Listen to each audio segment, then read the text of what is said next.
Hey, good morning and welcome to episode, I don't know what episode this is. Keeping Up with the Dyers.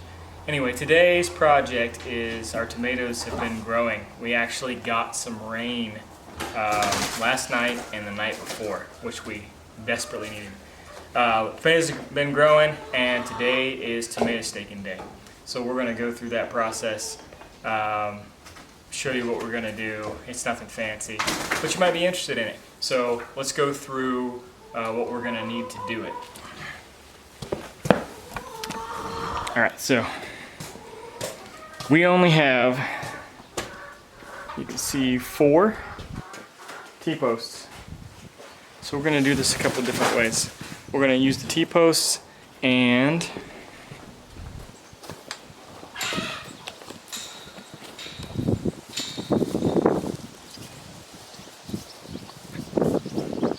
cattle panels to stake them down one way, and we are going to need bolt cutters to trim down the cattle panel and our post pounder to sink the T-posts. So let me get that set up. Alright, this is the portion of the tomatoes that's really growing the best. So this little strip right here is the one we will use the cattle panel for, and I'll show you that. And there's a few over here that are getting larger that we will just use regular tomato cages for until I can get more T-posts to stake all of them.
Save all of our hay strands for just such an occasion.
So you may notice we had a little sag in the middle, so I'm gonna have to go back through with either some more T-posts once I get them, or find some wooden stakes and stake up the middle.